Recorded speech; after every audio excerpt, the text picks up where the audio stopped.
Well, hello there, and welcome to Food Lab Talk. I'm your host, Michael Bakker. Today's episode features a dedicated advocate for enhancing the reach and impact of the Supplemental Nutrition Assistance Program, also known as SNAP. I am excited to welcome Salaam Bhatti, the SNAP Director at the Food Research and Action Center, a 501c3 that improves the nutrition, health, and well-being of people struggling against poverty-related hunger in the United States. It does that through advocacy, partnerships, and by advancing bold and equitable policy solutions.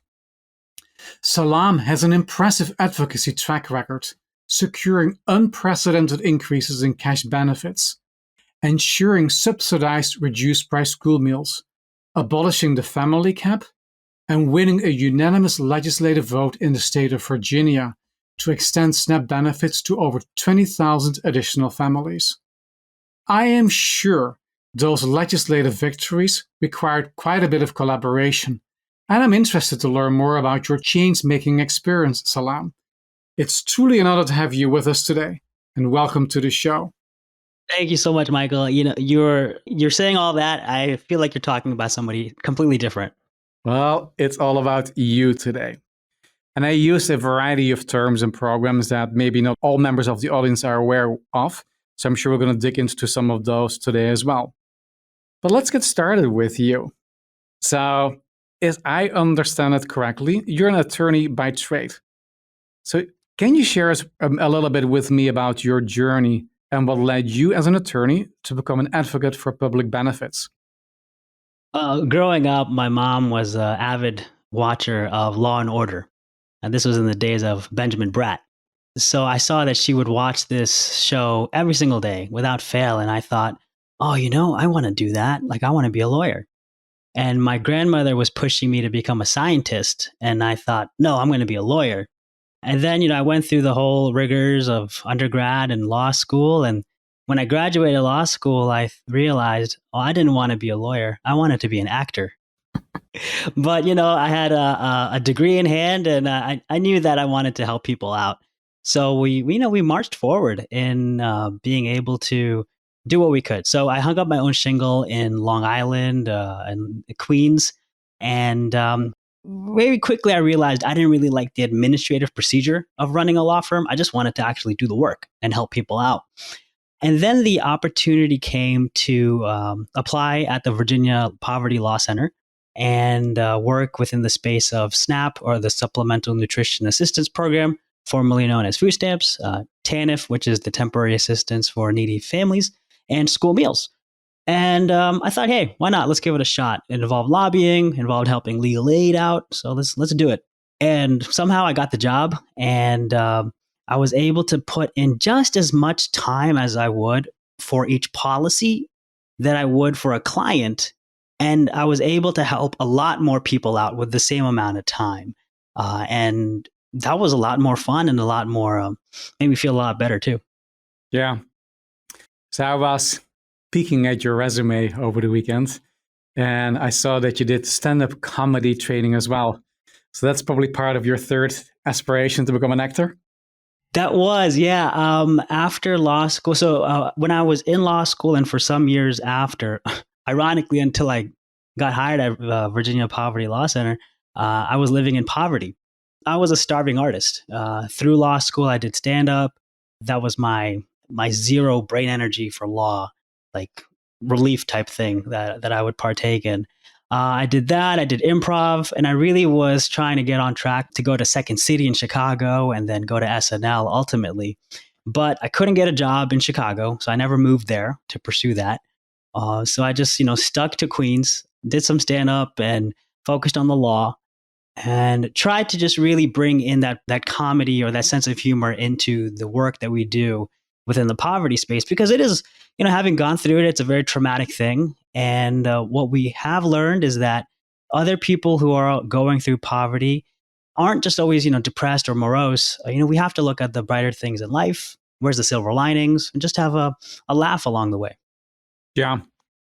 And if I can build upon that, I think throughout your life, your career, and at FRAC as well, previously at the Virginia Poverty Law Center, you focused actually on breaking down systems barriers. I heard you say loud and clear that you wanted to make impact and help people, but what drives your passion for social justice and equity? We only have one life to live in this bubble that is an oasis in the void of space. And for some reason, some people try to make it harder for others and take away from the joy that is this temporary life. So I want to leave the world in a better place, not just for my kids, but for my neighbors. And my definition of neighbor is not just the people on my block, but everybody I pass. So, how can we make people have a life that is a lot more joyous and a lot more happier? How can we make sure that they're not going to bed hungry? I don't think it's the greatest thing that we live in a land of plenty, but we have plenty of hunger. We have enough food to feed everybody, but there's people going to bed hungry. So, how can we get rid of that barrier and help feed people so that they can have the greater joys in life? Heard. Before we dive deeper into enabling individual food choices, I'd love to talk to you a little bit more about the bigger picture, food systems as a whole. So, one of those very broad questions: what do you see as the critical elements that would make for a truly equitable food system? And then, how do you see your role in terms of helping make an equitable and sustainable food system a reality? An easy peasy question. Yeah, the Gordian knot of our time, that's for sure. When we look at the 2023 report on food insecurity from the United States Department of Agriculture, USDA, we saw that 1 in 8 households were struggling with hunger in 2022. And households with children and Black and Latinx households are disproportionately impacted as compared to white households at the rate of 2 to 3 times more. So we're seeing a really critical amount of hunger disproportionately impacting different communities throughout the country. So we're seeing millions of households having to make that difficult choice when it comes to where does your money go? And as the saying goes, rent eats first because you can't get evicted. And you need the lights on or you need your hot water. So you got to pay your bills too. So as a result, people's budgets for food end up taking the biggest hit. And when you have children, then the adults in the family, more often than not, are the ones who are skipping their meals so that their children can eat. And then it comes down to a very critical catastrophe when the kids need to skip meals or when they need to thin out the food or stretch out the food as much as possible because that paycheck is not going to be enough in the next round. Or maybe they lost SNAP benefits because they made 25 cents too much an hour. So those are some of the nuances of the benefit programs that we're up against. So, in that context, and we're talking here about a very complex food system, are there elements that you see that play the biggest role or roles in potentially perpetuating food insecurity? Yeah. So often we attack the symptom and not the root cause.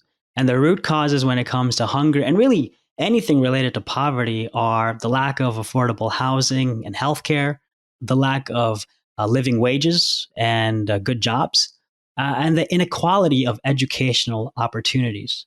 So when it comes to the lack of housing and healthcare, we see something known as a 700 credit score neighborhood versus a 400 credit score neighborhood. A 700 credit score neighborhood is your neighborhood that has the banks, it's got good restaurants, it's got abundance of grocery stores.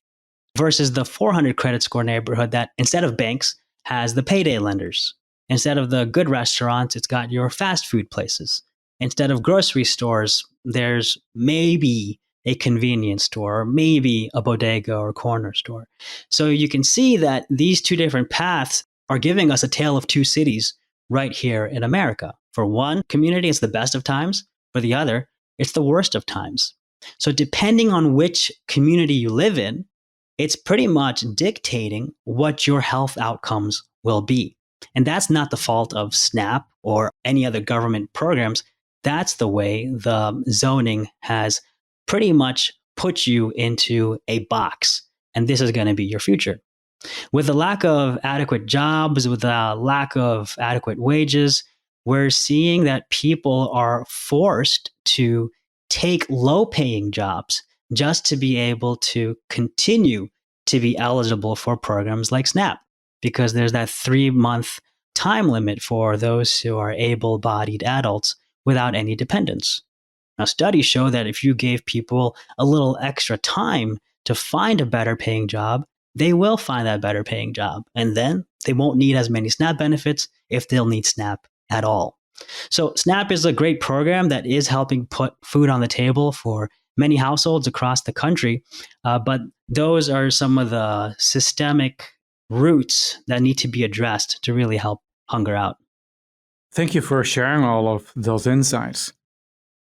And now going back to your profession, as a lawyer, you probably have a unique set of tools to drive systems change, policy and lawmaking being one.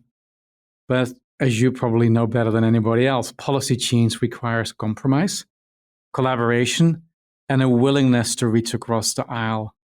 Have you used specific strategies over the years that you have used to work with people who think differently from you so you can still achieve your goals? I have a special set of skills, as Liam Neeson would say. That's the power of coalition building. Before we get to the lawmaker or to the policymaker to have them support the bill or have them to even create the policy, we marshal an alliance or a coalition and see who's going to be interested in this policy. For example, when we were able to expand SNAP, which is known as the broad-based categorical eligibility in Virginia, for years, this was something that the state assembly would vote against. So we were really up against the wall here, especially with this was the year the pandemic started, or the public health emergency. So what we had always done is we always had the nonprofits, all the anti-hunger groups pushing this forward, and that just never worked. What we saw is that there are health impacts of being malnourished. So let's get the healthcare lobbyists involved. We saw that somehow community banks could benefit from having healthier communities, and other groups like grocery stores were able to get involved as well because, hey, you want more people to be using SNAP in your grocery stores. So we were able to get this broad coalition together, this great alliance, and we were able to approach the state assembly members through that alliance. And thus, I really believe that helped change the needle on getting broad-based CAT-L not just passed in Virginia, but passed unanimously, which was just mind-boggling. So that's what it comes down to. It's making sure you're able to provide like a 360 view at this policy and how it's a win-win-win scenario for so many. And all the government has to do is just pass a bill. But if it's truly as easy as you say it is, shouldn't more people come along in actually working collectively? Because you know that the world is so polarized. So is it back to you have special skills and you're deploying them and that's what makes it successful? I like to think that it's that easy. Only because we saw everything that didn't work. Here's all the other ways that people have tried to create a partnership or try to approach the issue or use different types of keywords or phrases in the talking points. Maybe the talking points were too skewed in one political slant. Maybe we needed to find a more of the middle of the way of talking about it. So I feel like all of these things, especially utilizing the different industries that were involved and having them help flesh out the talking points, I think that really helped people understand how important something can be. And it's not just looking at it from one angle. Yeah. Another one, as we're talking about systems and systems change. Earlier, I think this year, you were quoted in a Bloomberg article that shed light on the systemic nature and perhaps the unintended consequences of changes to the SNAP program. And in this case, the particular impact or the economic impact on retailers, grocers, and food companies. Talk a little bit more about what happened there. So the SNAP benefits go down and we tend to think first and foremost on the beneficiaries. But clearly there is a broader set of beneficiaries that get impacted by changes to the program as well? Yeah, so we know that every dollar of the SNAP benefit generates about $1.50 of economic activity. So that means when you buy something from the grocery store with your SNAP benefits, then that's helping the grocery store keep its lights on. It's helping the grocery store hire employees. It pays for the truck driver who's bringing the produce from the farm. It helps pay for the farm and the crops that they're growing. So it really is a great investment that the federal government puts into its people and into the economy. Now, during the time of the public health emergency, the government did a great thing where it rolled out emergency allotments. And this meant that every household receiving SNAP benefits ended up receiving the maximum amount of SNAP benefits. And those who had already been receiving the maximum received a little bit extra so that they could, pay for the groceries during a very critical time and making sure that they were adequately nourished. So we saw people spending their SNAP benefits, of course. Now, of course, SNAP benefits don't expire month to month. They roll over, and typically they're good for a year. So people were spending as they needed, and they were able to buy healthier food. They were able to buy more food, and they were able to save a little bit of SNAP benefits for the next month as needed. Oftentimes, we see most people living SNAP benefit allotment to SNAP benefit allotment. So they will oftentimes actually even have extinguished all of their SNAP benefits by the third week of the month. But now we saw that wasn't happening as much. So it was a great way to inject money into the economy and a greater way to help make sure that people had adequate benefits to be able to put good food on the table. So is it fair to say as well that probably an ally for the SNAP program are actually the food retailers as well, because there's clearly something in it for them as well? Absolutely. And I have worked at a grocery store. That was my first job. And one of the things we learned was that the fresh produce creates the most waste within a grocery store because it expires so quickly. And so it's constantly being, thrown out essentially for what can't be sold. So when you have people with more SNAP benefits who are now able to buy the fresh produce, which is really pricey when you think about it, and buy, poultry and meat, now they're able to churn that out and not have to throw it out as much. And they end up making a lot more money because they're not having to lose by throwing those foods away. Yeah. The Food Research and Action Center. Talk to me a little bit more actually what it does and how does it go about achieving that? FRAC, the Food Research and Action Center, has been around for over 50 years. And we focus on three priorities. We have, of course, the SNAP unit. We have child nutrition, which involves school meals. And we have our WIC program unit as well. So what we're trying to do is we're trying to improve the nutrition, health, and well-being of people struggling against poverty-related hunger. And we want to do this, and we do this through advocacy, through the partnerships, and by advancing bold and equitable policy decisions. And we're able to do this not just because we've had that 50-year foundation within this space, but because people can look to us as an organization that's trustworthy, that has results, and that continues to advocate for our low-income households without ever having to give up one of our priorities or policies to appease some other industry. And you said, if I can quote you, poverty-related hunger. Is there, from your perspective, a clear distinction between poverty-related hunger and hunger for other causes? Yeah, poverty-related hunger is something that is solvable. It is absolutely solvable. Alexander the Great came in and he saw the knot and he cut it in half, and that was the end of the problem. There are ways that we can look at poverty-related hunger and do similar things. One of them being, hey, let's increase SNAP benefits. The pandemic era emergency allotments did a great job in reducing food insecurity and helping people eat better.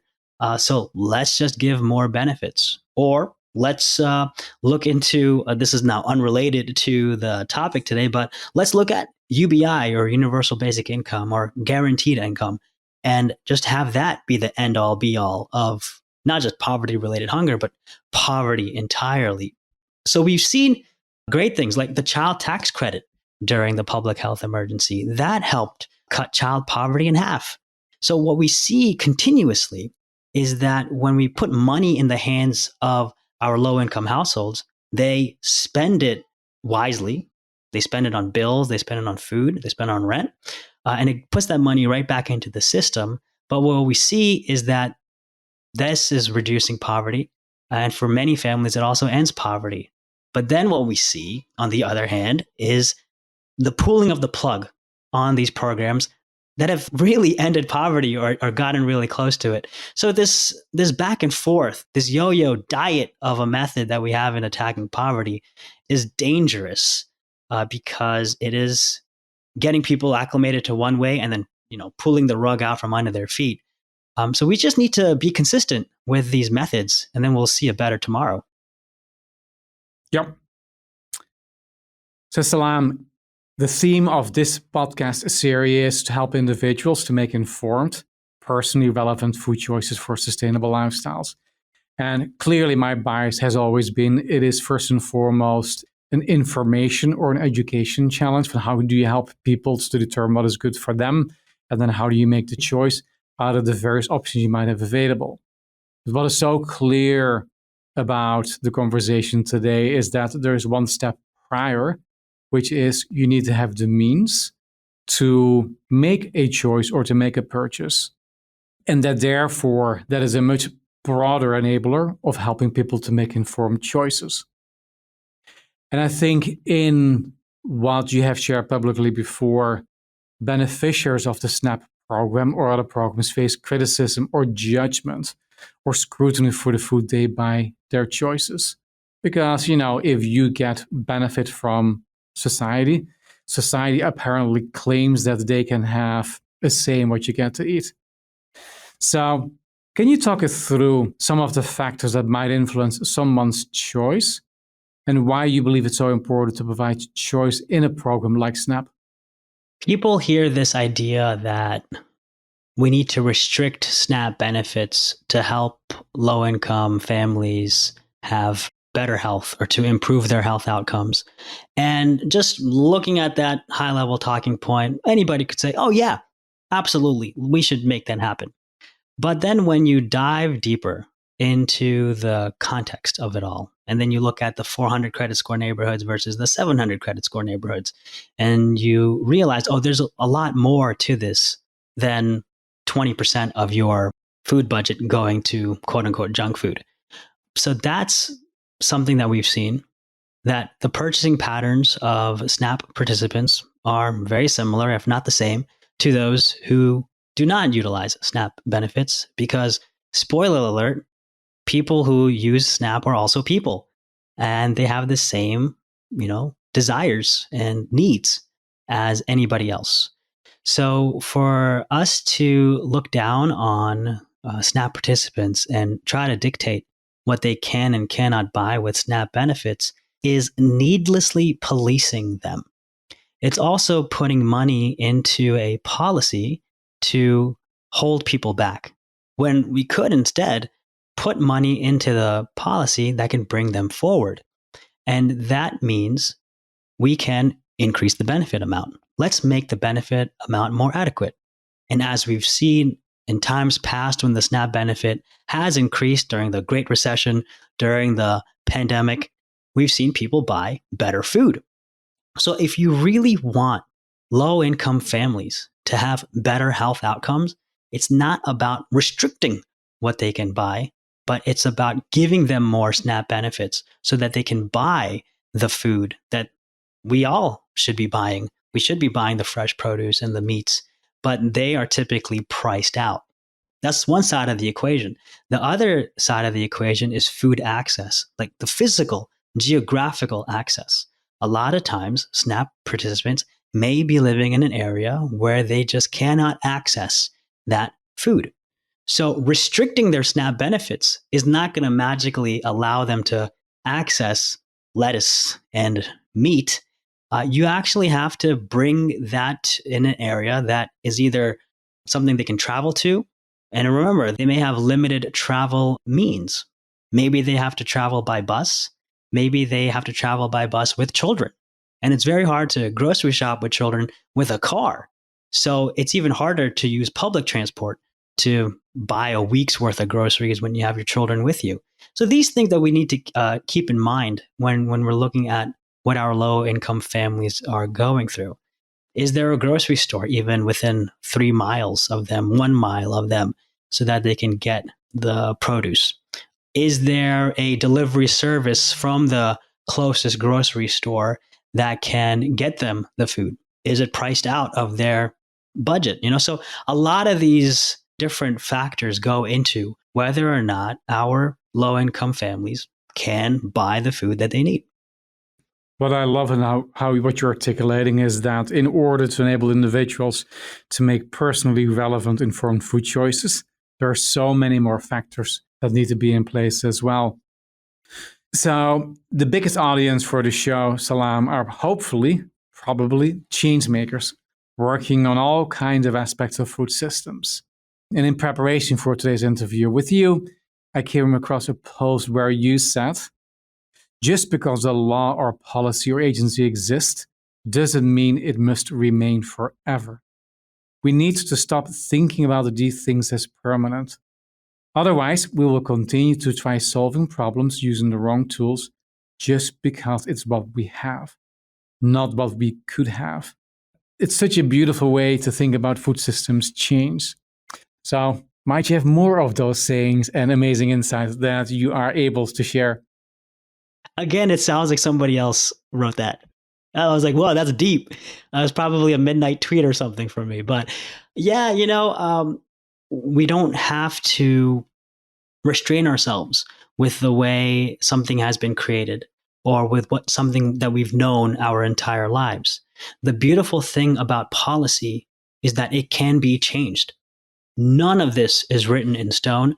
None of this needs to remain just because it was there when our grandfathers were here. Or maybe it's something that our mothers worked on. It was good for that generation, but now our time has a different need. So what we need to do is not get rid of a program until we have something much better in its place. And until we have that much better thing getting made, this is what we have. So we have the power to be the change makers. And the great thing about this Congress is that there are so many new Congress members. There's so many new staffers who have never worked on a farm bill before.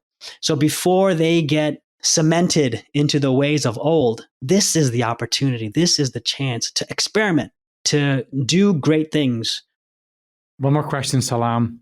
So you're on a mission to make the world a better place and to leave it in a better state than you found it when you showed up. I am sure you've learned all kinds of tricks and just insights over the years. So if you would have to go back to your younger version, what would you tell him of, if you want to affect change in the world, here's what you have to think of? The best way to find change is to go out and find like-minded people and create a coalition to make that change happen. But if you want to perfect that, then you have to find people who disagree so that you can really understand why it is you believe what you believe. And maybe there are things that they believe that just need education, that just need more facts to help bring them to your side. Or maybe you were wrong and you can come to a compromise or an agreement.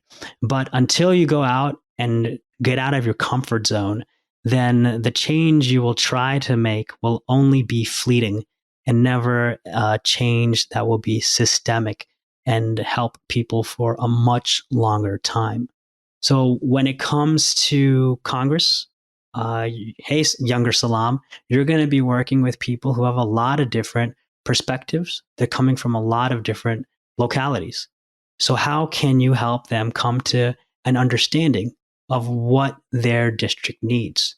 You can tell them that we need to increase the baseline SNAP benefits. We need to eliminate the barriers like the time limits because people can find better jobs if you give them more time. We need to remove barriers to accessing SNAP for college students and look at the colleges in their districts. We need to permanently end the ban on hot prepared foods because the thrifty food plan says, you're supposed to be spending 16 to 20 hours a week preparing food when we know that nobody's got that time, even if you're middle class. So we know that letting people buy a rotisserie chicken is going to help reduce the amount of time they need to be cooking. It'll reduce the amount that they'll be spending. It'll give them better health outcomes. So when you can come to the table knowing all these things, this will help create that lasting change that you're working towards. Thank you for sharing all those insights. And thank you so much for joining us today. It's been an absolute pleasure to hear more about the work you're doing and learning more about actually the impact that you're making. So thank you. Thanks, Michael. Reflecting on today's interview, here are my top 3 takeaways for changemakers. To drive change on the ground, you need to provide a bird's eye view. While effective change making requires collaboration with like-minded individuals, as Salaam points out, engaging with those who disagree or may think differently is the key to creating a lasting impact. This involves providing a comprehensive understanding of the situation, tailoring your message, and demonstrating how your actions can benefit everyone. A true win-win-win. Look for your systemic enablers. Empowering individuals to make informed, personally relevant food choices goes beyond merely providing education. We've heard this from nearly all our guests this season, including Salaam. Access, affordability, time, emotion. Each of these influences our decisions, and each can be an enabler to a better choice. Look for the enablers in your work and consider how you might address them to help you move closer to your goal. Just because something has always been done a certain way doesn't mean it can't be changed.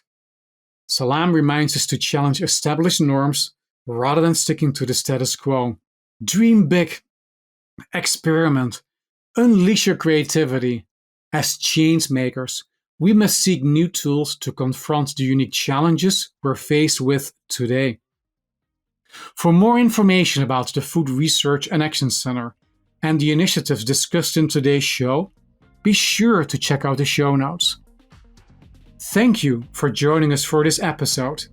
If you liked what you've heard, subscribe to the podcast at foodlabtalk.com or wherever you listen to your podcast. And be sure to follow us on LinkedIn and YouTube at Food Lab Talk. As we close, I invite you to pursue your own bold vision and take whatever action you can toward a better food system. Imagine, believe, and most importantly, act. See you next time.